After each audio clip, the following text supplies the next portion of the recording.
Alicia Yachno, political scientist, joining our broadcast. Alicia, we're happy to welcome you.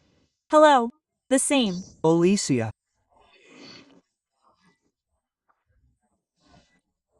Well, it seems that Germany, one of the main opponents of the direct use of frozen Russian assets, not just revenues, has, so to speak, caved in under pressure from arguments that a reparations loan isn't the confiscation of these assets, but rather a generally acceptable scheme.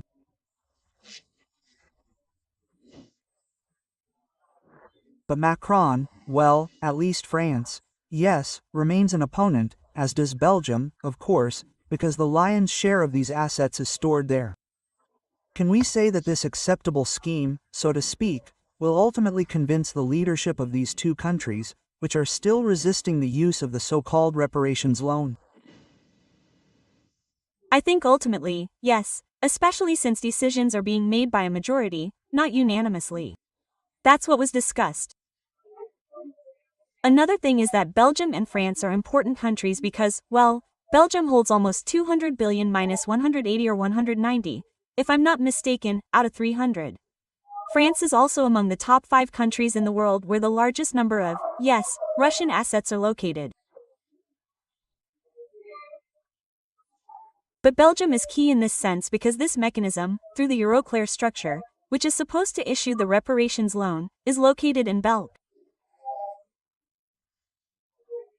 But here it's important to note why this shift occurred. For a long time, the issue of Russian assets and how to use them really, well, it was kind of, no compromise was found. And, well, obviously, this issue was discussed for a long time, but at the same time, it was pushed aside, so to speak. You know, it's like, between the spirit and the letter of the law, when on the one hand, Europe was afraid that without a legislative mechanism, it would be perceived as confiscation.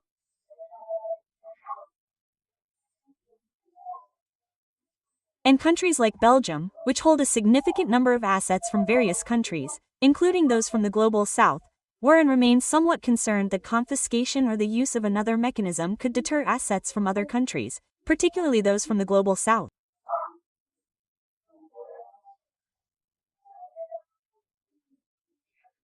There were also concerns that, in the absence of a truly clearly defined legislative mechanism, Russia could initiate legal proceedings, go to court, and the funds would simply become immobilized, and because of the lawsuit and legal proceedings, they would be unusable.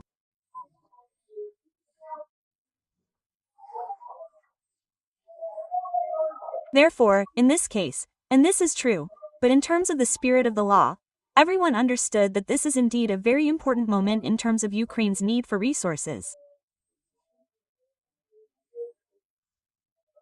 Indeed, what Trump wrote during the UN General Assembly meeting, that with the support of the European Union, Ukraine could regain its territories, is clear.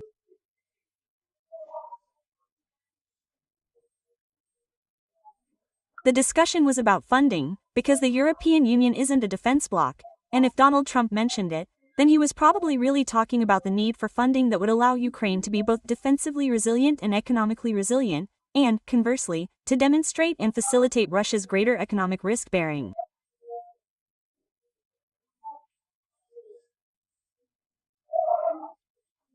Therefore, in this sense, if we're talking about the spirit of the law or the initiative, in this case, it was absolutely rational, justified, and, from the standpoint of Europe's own security, won out.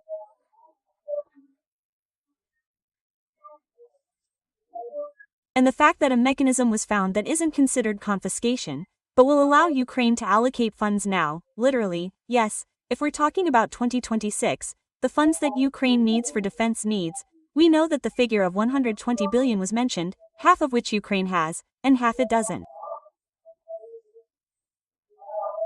The president spoke about this. There was also a figure in the budget for economic needs. Well, the amount of foreign aid Ukraine needs is also approximately 45 billion. Therefore, I think the West understands that it is crucial to provide genuine support to Ukraine right now. It is crucial that funds not be held back because military operations are ongoing.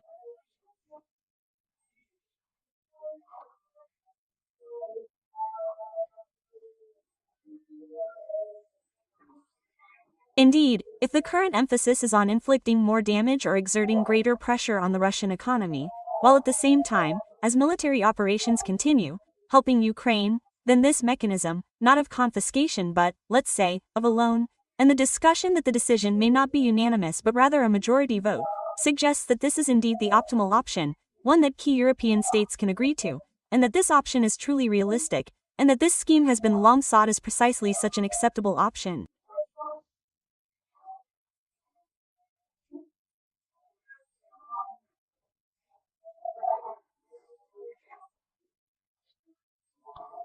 And, in principle, given the current circumstances of the ongoing war, and the fact that Russia is using various judicial mechanisms, including to delay decisions, this option can indeed be called optimal.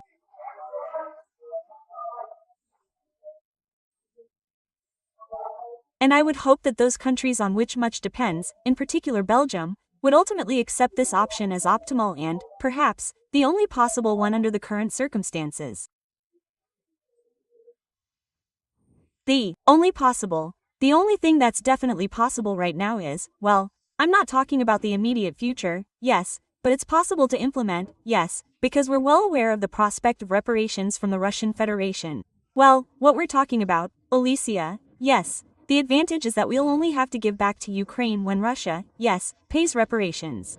As I understand it, no matter how it sounds, but if it doesn't pay, and that could happen, we, the claimants, mentioned it, yes, and that same Hitler, who once said he wouldn't pay reparations to Europe and so on, yes, and that settled the matter.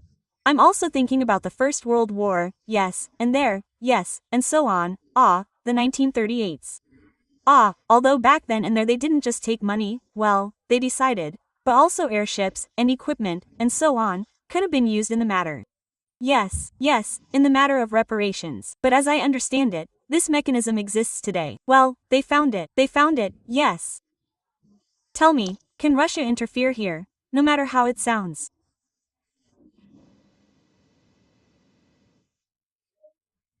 Russia can interfere by taking those assets, which is also something the remaining corporations, perhaps those businesses that haven't completely left Russia, are wary of. Russia can expropriate, which Russia does directly, yes, without considering whether there's legislation or whether it can be challenged or not. So, indeed, for those countries that have a certain number of corporations, businesses, there's a real risk that Russia could respond by simply nationalizing, or, well, taking away, those assets.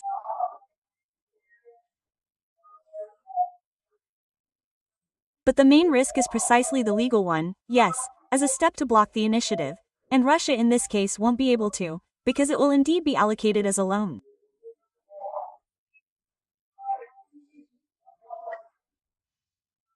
Yes, this money will be issued as a loan, but at the same time, its repayment also carries less risk for both Ukraine and other countries, because it is presented as a loan that will be repaid in the event of reparations being paid, and after the war, as compensation for losses.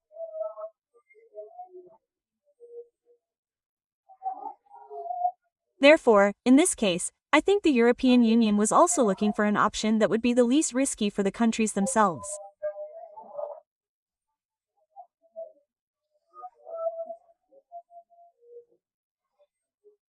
And most importantly, it should not block the procedure itself, because even if national legislation were adopted allowing for confiscation, yes, well, Russia could challenge this process, not necessarily winning, perhaps losing, but most likely losing, but at the same time, it would take quite a long time and, in principle, block the initiative itself and immobilize access to this money.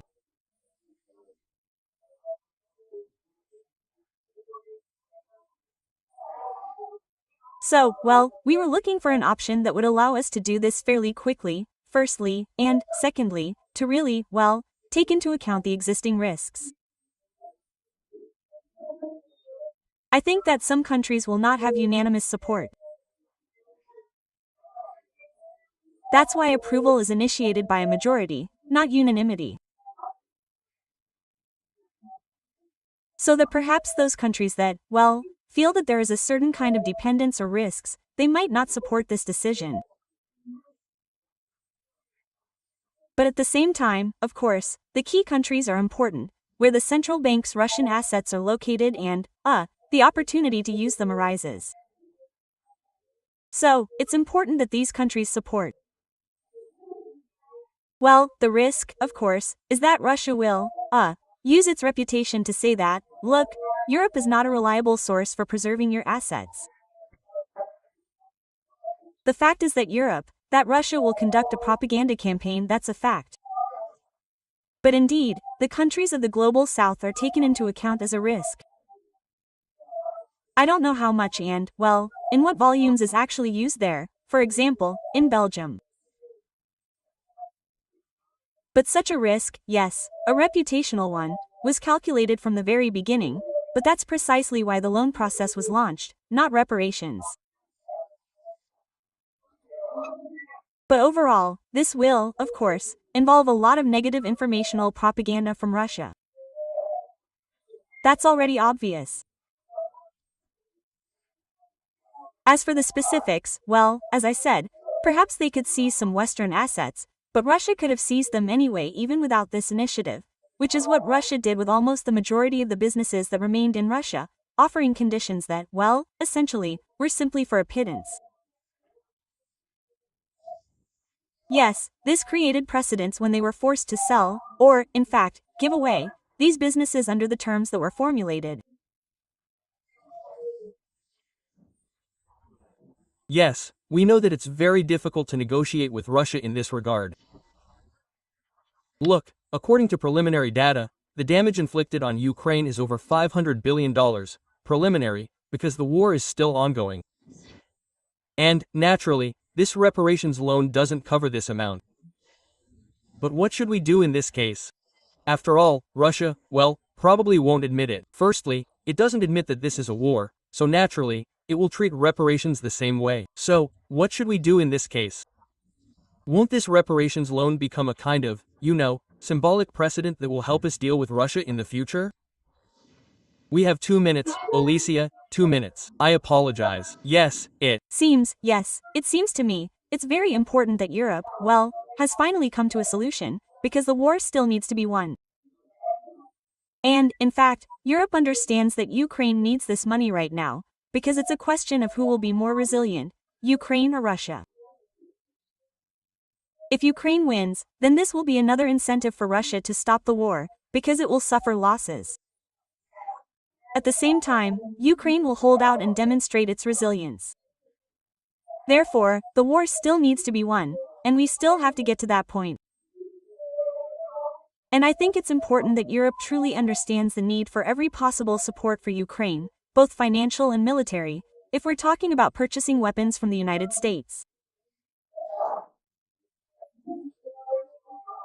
And if Ukraine wins militarily, well, let's say, if military action stops on acceptable terms, rather than under the blackmailing conditions dictated by Russia, then, yes, this could trigger all other possible mechanisms, including reparations.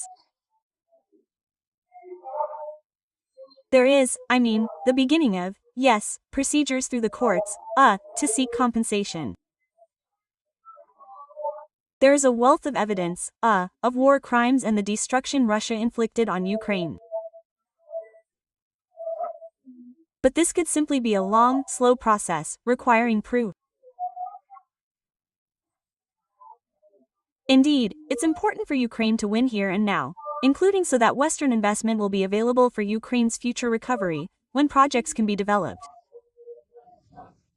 But for this to happen, military action must truly stop, and investors must feel protected. Alicia, I have to stop you, but we'll definitely see each other and continue communicating. Alicia Yachno, political scientist, was on the line with us. He